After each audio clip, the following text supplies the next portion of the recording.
Salam buat kita semua, Bapak Ibu yang dikasihi Tuhan Yesus Kristus dan anak sekolah minggu, begitu juga pemuda-pemudi GKPS Palangkaraya. Hari ini kita mulai ibadah kita minggu tuntunan Pentakosta kedua. Sebelum mulai ibadah, kita persiapkan hati pikiran kita untuk bersaat teduh. Saat teduh kita mulai. Saat teduh selesai. Sekarang masuk kita kepada khotbah. Di dalam nama Allah Bapa dan Tuhan Yesus Kristus serta Roh Kudus pencipta langit dan bumi. Amin. Dan karena kamu adalah anak, maka Allah telah menyuruh roh anaknya ke dalam hati kita yang berseru, ya Abba, ya Bapa. Haleluya, haleluya, haleluya. Haleluya. Haleluya. Haleluya.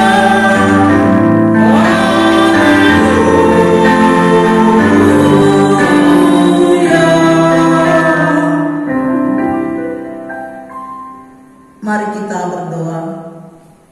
Ya Tuhan Allah Bapa kami, puji dan syukur kami persembahkan kehadirat-Mu, karena dengan kuasa-Mu Engkau telah mendirikan jemaat-Mu di dunia ini.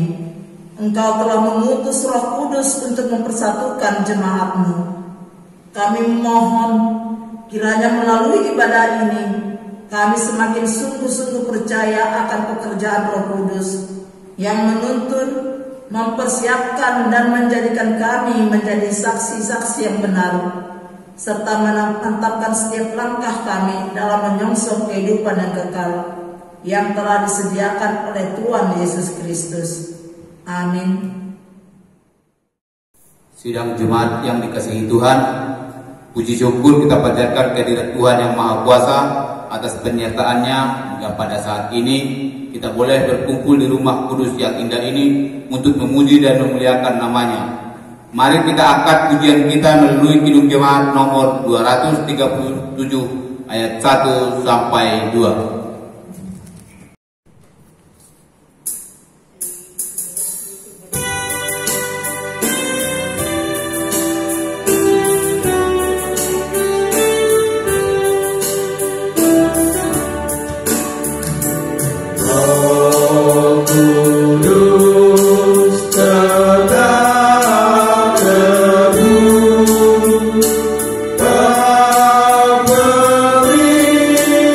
Yeah.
Ya Tuhan Allah Bapa yang penuh rahmat, dengan jujur kami mengaku telah berdosa kepadamu, baik di dalam pikiran, perkataan, dan perbuatan.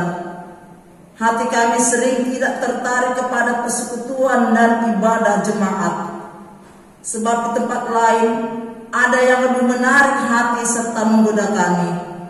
Ada kalanya kami hanya memberikan sisa-sisa waktu kami yang terluang untuk persekutuan jemaat. Kami juga berdosa karena kami sering melalaikan tanggung jawab dalam kehidupan bersama sebagai warga jemaat, warga masyarakat, anggota keluarga, bahkan sering egois serta kurang peduli terhadap sesama.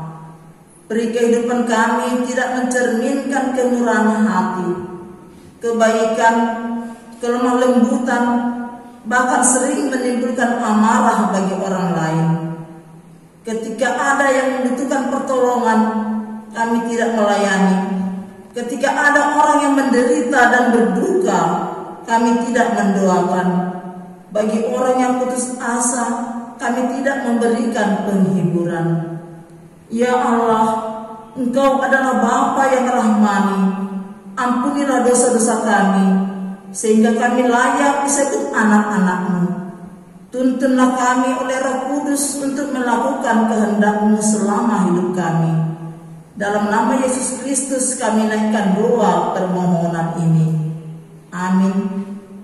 Dengarlah firman Allah yang menjanjikan pengampunan dosa. Tak berkesudahan kasih setia Tuhan, tak habis-habisnya rahmat-Nya, selalu baru tiap pagi besar kesetiaan-Mu. Kemuliaan bagi Allah di tempat yang maha tinggi.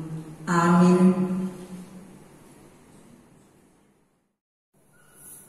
Kita kembali memuji nama Tuhan dari Kidung Jemaat nomor 235 ayat 1 tambah 4.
Marilah kita mengikrarkan pengakuan iman kita.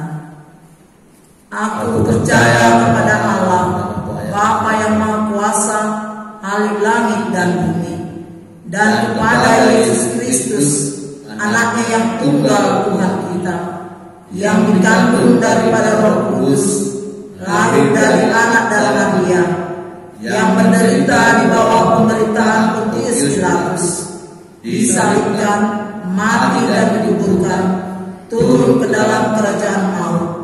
Pada hari yang ketiga, bangkit pula dari antara orang mati, naik ke surga, duduk di sebelah kanan Allah Bapa yang Maha Kuasa, dan akan datang dari sana untuk menghakimi orang yang hidup dan yang mati. Aku percaya kepada Roh Kudus, gereja yang kudus dan am, persekutuan orang kudus,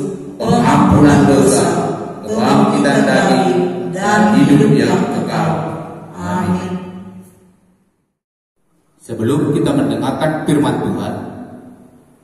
Marilah kita memuji Tuhan dari Kidung Jemaat nomor 424 ayat 1 sampai 2.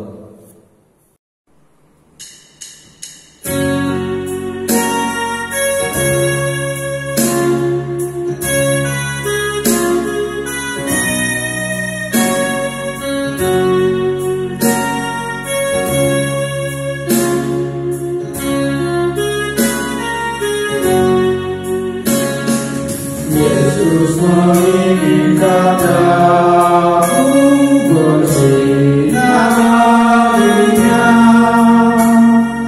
dimanapun ku berada, ku mengenangnya.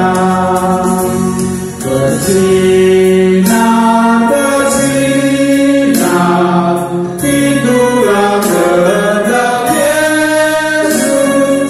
Bersinar, bersinar, aku bersinar terus.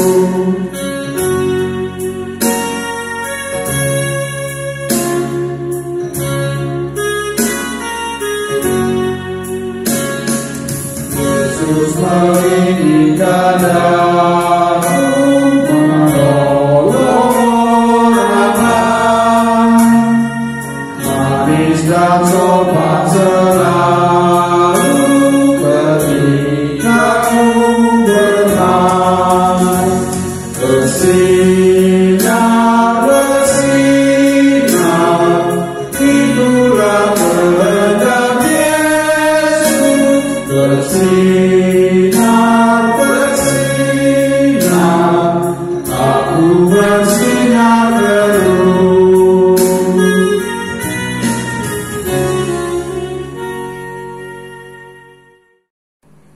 Kita berdoa. Api Roh Kudus yang sudah turun di tengah-tengah kami, menyalakan semangat yang membahagiakan di tengah-tengah pandemi COVID-19. Kiranya menguasai hati dan pikiran kami di dalam mendengarkan firman-Mu, sehingga dengan firman yang boleh kami perdengarkan akan menjadi suluh di dalam menapaki hari-hari kami. Amin. Shalom untuk kita semua, Bapak, Ina, Nama Koso, demikian juga anak-anak kami sekolah ini. Hari ini kita masuki Pentakosta yang kedua, dan firman Tuhan disampaikan bagi kita dari surat Rasul Paulus kepada jemaat Korintus yang tertulis di dalam 1 Korintus pasal 2 ayatnya yang pertama sampai dengan ayatnya yang kelima. Mari kita baca secara bersama-sama dalam bentuk responsorial. Mari kita mulai.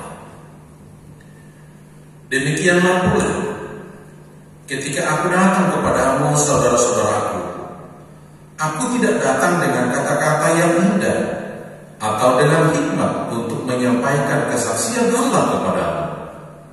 Sebab aku telah memutuskan untuk tidak mengetahui apa-apa di antara kamu selain Yesus Kristus, yaitu Dia yang disalibkan. Aku juga telah datang kepadamu dalam kelemahan dan dengan sangat takut dan gentar. Baik perkataanku maupun pemberitaanku tidak disampaikan dengan kata-kata hikmat yang menyakitkan, tetapi dengan keyakinan akan kekuatan Roh. Kita bersama-sama ayat 5. Supaya iman kamu jangan bergantung pada hikmat manusia, tetapi pada kekuatan Allah. Amin. Baik. Jemaat Tuhan yang terkasih, gereja kita merayakan yang namanya pada hari ini adalah Pentakosta yang kedua. Bahasa Semeluhur disebut Minggu Tuntunan. Kenapa ada disebut dengan istilah Pentakosta yang kedua?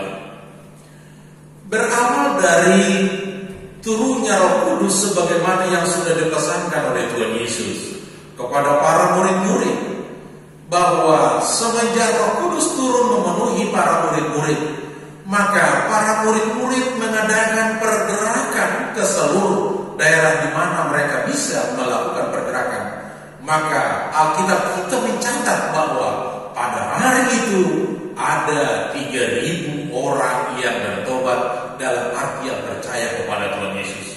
Artinya, dengan turunnya Roh Kudus itu adalah menjadi tonggak sejarah yang memulai berdirinya persekutuan orang-orang percaya di tengah-tengah dunia ini, yang diawali dengan berbagi-bagi roti untuk makan bersama ketika mereka menantikan Roh Kudus.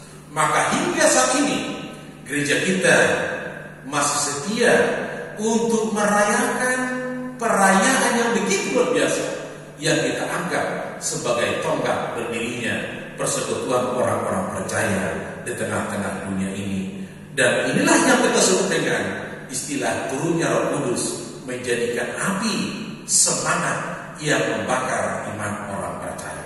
Baik, firman Tuhan juga hari ini ketika kita hubungkan dengan yang namanya Roh Kudus, firman Tuhan membicarakan tentang yang namanya hikmat Allah. Jadi Roh Kudus itu sesungguhnya adalah memberikan sesuatu yang namanya hikmat. Maka bagaimana kita mengerti dan memahami hikmat Allah itu sesungguhnya di dalam kehidupan kita sehari-hari?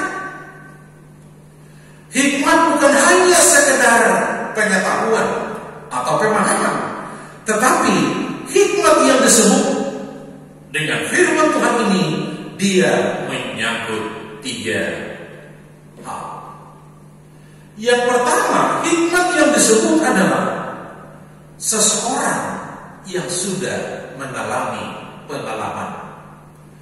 Jadi kalau orang murid-murid itu bersaksi karena mereka sudah mengalami bagaimana yang sudah dicurahkan oleh Roh, maka orang-orang yang tidak memahami, mereka menyebut bahwa itu adalah orang mabuk padahal masih pagi. Tapi yang lucunya, mereka berbahasa dengan bahasa sendiri, tapi mereka bisa memahami dengan bahasa yang dia pahami secara baik. Maka hikmat itu sesungguhnya didasari adalah dengan pengalaman. Yang kedua, bukan hanya dari segi pengalaman, tapi hikmat itu juga menyangkut dengan kemampuan membaca situasi. Jadi kalau kita lihat sejarah di dalam Alkitab kita, khususnya di dalam kisah para rasul, kisah rasul 2, bagaimana para murid-murid bisa menyebarkan firman Tuhan, menyembuhkan yang sakit, memegang ular, bahkan mengusir setan, semua karena dicurahkan oleh Roh Kudus. Dan situasi itu mereka manfaatkan, yang sakit disembuhkan. Maka kalau saat ini dengan turunnya Roh Kudus, dengan pandemi COVID-19, apakah COVID-nya atau virusnya dihanguskan? Tidak. Tapi dengan adanya Roh Kudus, maka kita dituntut untuk melihat ke depan tantangan apa yang ada, sehingga situasi ini harus kita memperlengkapi diri kita untuk boleh benar-benar imun.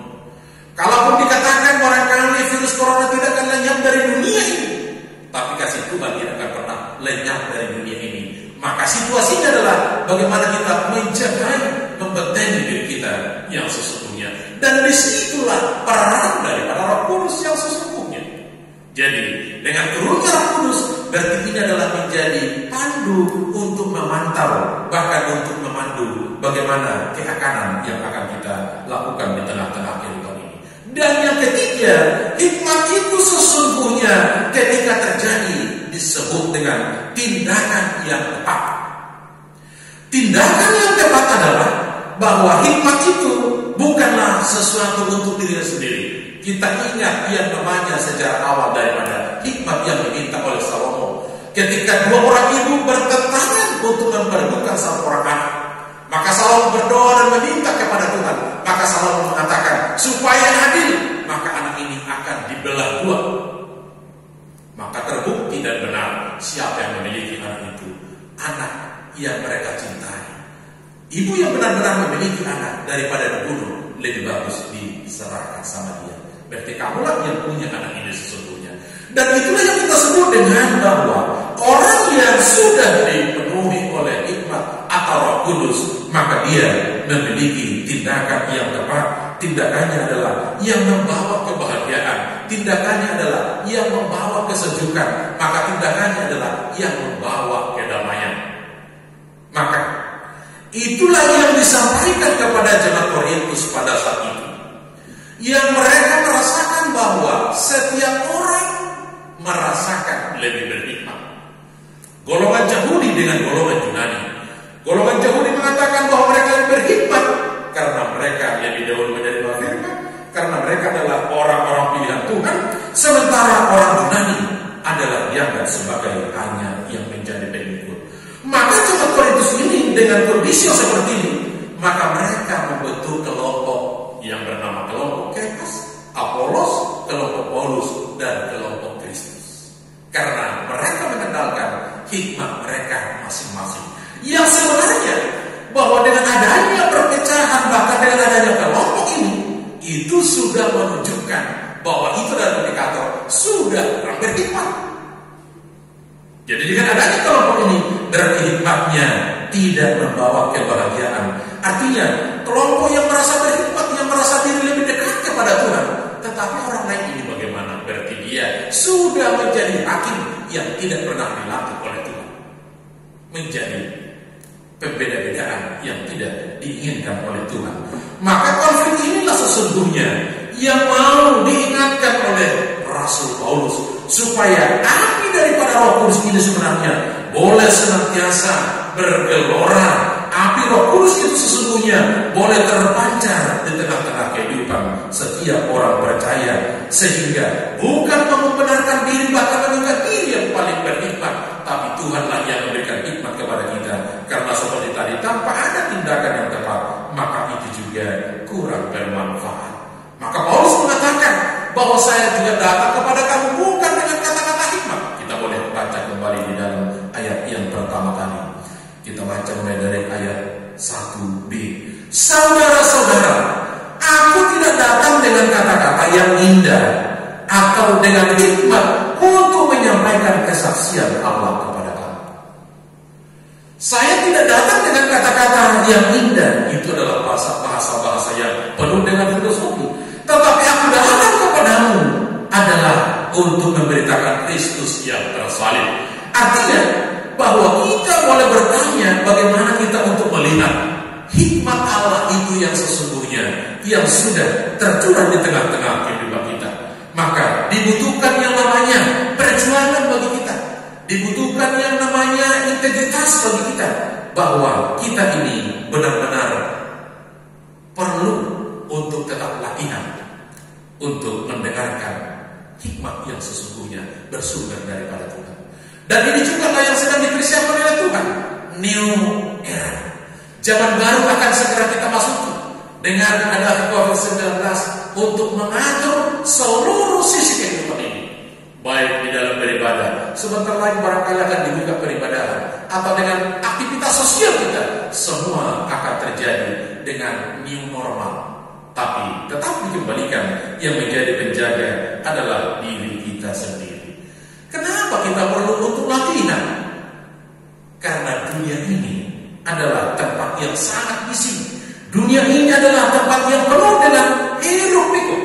Maka kita butuh yang namanya strategi, bagaimana untuk mendengar secara keras suara roh itu yang akan menjadi kekuatan atau yang akan menjadi hikmat bagi kita. Ada sebuah cerita seperti ini.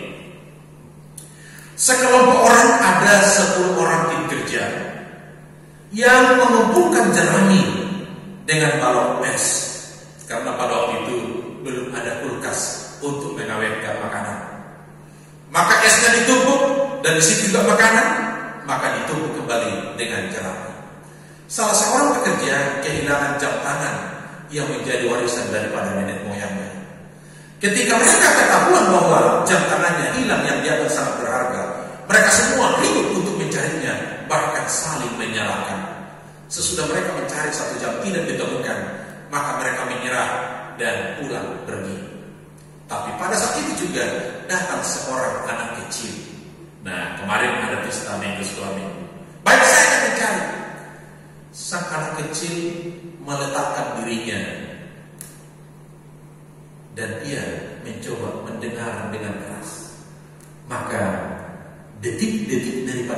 dia dengar. Sehingga detik jam itu dia dengar, dia mencari secara pelan-pelan. Maka dia hanya membutuhkan waktu 5 menit untuk mendengarkan suara daripada detik jam yang hilang tersebut. Maka sebelum orang-orang itu pergi, dia sudah memanggil, ini jamnya sudah saya temukan. Bagaimana caranya? Dia ceritakan caranya tadi. Artinya apa? Ini juga yang kita sebut api Roh Kudus yang menyala di dalam kehidupan kita. Senantiasa kita dilatih untuk berjuang, untuk mendengarkan secara keras suara Roh Kudus itu sesungguhnya. Maka seseorang yang boleh bersinar, maka itu juga adalah sesungguhnya karena api Roh Kudus yang menyala di dalam kehidupannya. Dan itu juga menjadi kehidupan kita setiap orang percaya. Amin. Kita berdoa. Bapa di dalam surga, kami sungguh bersyukur ketika Tuhan boleh mengingatkan kami supaya api Roh-Mu yang sudah tercurah di tengah-tengah kehidupan kami akan menjadikan kami sebagai orang percaya yang berhikmat. Sebagai pengalaman yang sudah kami alami di dalam COVID-19 ini, mengajarkan kami untuk selalu sujud dan peduli di antara sesama kami. Maka itu juga sudah kami lakukan. Bagaimana kami sujud untuk lebih melihat cara Tuhan, bahwa Tuhanlah satu-satunya yang menjadi andalan di dalam kehidupan kami. Maka pada saat ini juga dengan Minggu Pentakosta kedua, kami serahkan seluruh jemaat Tuhan, khususnya jemaat GKP Palangkaraya. Biarlah api Roh Kudus senantiasa menyala di dalam pribadi lepas pribadi, di dalam kehidupan kami masing-masing, di dalam rumah tangga kami masing-masing, sehingga dengan nyalanya api Roh Kudus-Mu, maka kebahagiaan semakin kami miliki. Dengan kebahagiaan Roh Kudus yang menuntun kami, semakin memberanikan kami untuk bersaksi di tengah-tengah persekutuan kami sehari-hari. Ajar kami Bapa untuk lebih bekerja keras, bahkan lebih tajam mendengar perintah-Mu, sehingga apapun yang menjadi kerinduan kami semata-mata bukan hanya sesuai dengan selera kami, tapi sesuai dengan kehendak-Mu. Atas segala pergumulan yang kami alami, Tuhan izinkan boleh terjadi, karena sesungguhnya kami imani Tuhan tahu siapa kami sebagai anak-anak-Mu yang harus mampu dan dikuatkan untuk menanggung seluruh beban yang kami alami. Berkati juga seluruh jemaat Tuhan yang sedang berjuang untuk memutus mata rantai COVID-19 ini, sebagai tim medis, sebagai aparat keamanan, sebagai pemimpin di tengah-tengah negeri kami ini. Biarlah Roh Kudus yang menjadi sumber daripada hikmat senantiasa berkuasa di dalam diri mereka. Dan kami juga berdoa dan menyapa saudara-saudara kami yang sedang diisolasi, mungkin karena perawatan, mungkin juga karena sedang harus menahan diri karena dikarantina. Biarlah api Roh Kudus juga menyalakan semangat mereka, sehingga kalaupun mereka dalam kondisi terbatas, tapi mereka mengalami bahwa curahan Roh-Mu tidak pernah terbatas. Kami serahkan kembali saudara-saudara kami, orang tua kami yang masih di dalam perawatan hingga saat ini. Bapak kami sama Cepedamani, orang tua kami Sintu Eji Sinako, Samuel, inang kami Opung Jonaraboru. Biarlah api Roh Kudus juga yang menyalakan semangat pemulihan kepada mereka, sehingga di dalam perawatan mereka tetap juga merasakan tuntunan daripada Tuhan. Terima kasih Bapak. Kami juga berdoa untuk seluruh jemaat Tuhan, anak-anak kami yang jauh, yang dekat, yang sedang studi, yang bekerja. Bahkan kami juga berdoa untuk anak-anak kami yang masih menantikan pasangan hidup. Biarlah api Roh Kudus juga yang membuka hikmat kepada mereka, sehingga waktu Tuhan, waktu yang terbaik akan kami imani itu adalah sesuai dengan kehendak-Mu. Terima kasih Bapak. Kami serahkan seluruh jemaat Tuhan atas segala sukacita yang boleh kami alami, kalaupun dengan kondisi terbatas, tapi biarlah Tuhan yang senantiasa Alfa dan Omega yang menyemarakkan nyala api kuasa Roh-Mu yang menjadi penuntun di dalam kehidupan kami. Amin. Sebelum kita mengumpulkan persembahan, marilah kita mendengarkan firman Tuhan yang menjadi dasar bagi kita untuk memberikan persembahan yang tertulis di dalam Ibrani 13 ayat 16 mengatakan, dan janganlah kamu lupa berbuat baik dan memberi bantuan, sebab korban-korban yang demikianlah yang berkenan kepada Allah. Sekarang marilah kita mengumpulkan persembahan kita. Marilah kita berdoa untuk menyerahkan menyerahkan persembahan kita kepada Tuhan.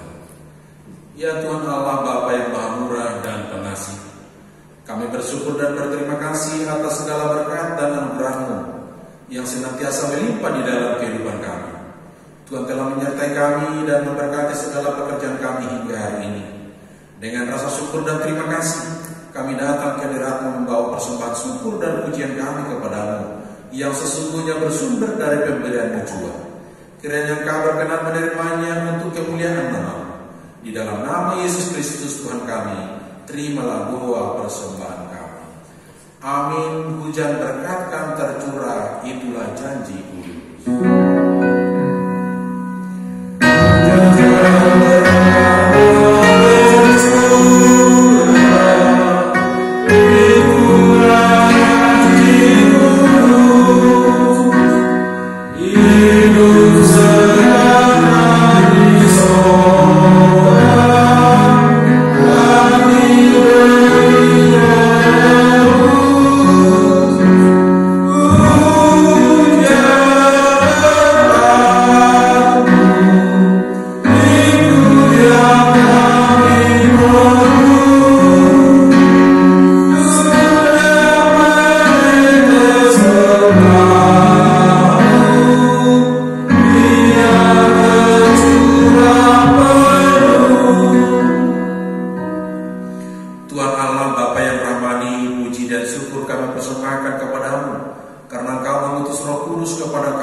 Ya Tuhan Allah, jadikanlah hati kami menjadi tempat Roh-Mu berdiam, sehingga kami senantiasa bersuka cita dan tetap setia melaksanakan panggilan kami sebagai umat-Mu.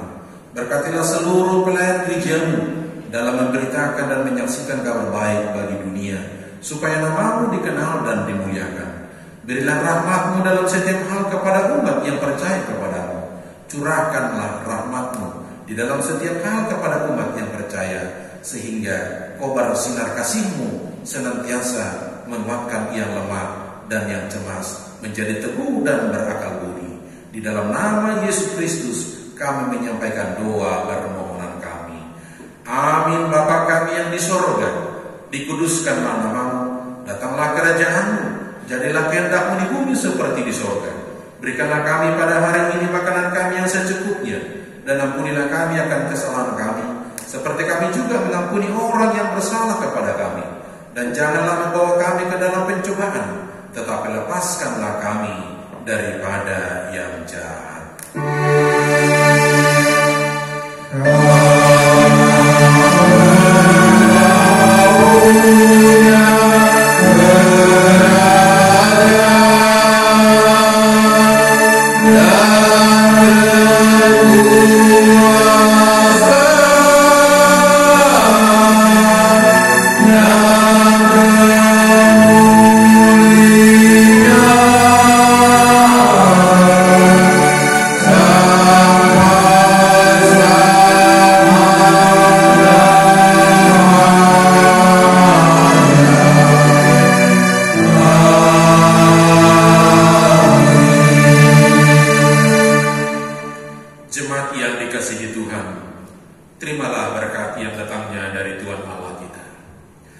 Tuhan memberkati engkau dan melindungi engkau. Tuhan menyinari engkau dengan wajah-Nya dan memberi engkau kasih karunia. Tuhan menghadapkan wajah-Nya kepadamu dan memberi engkau damai sejahtera. Amin.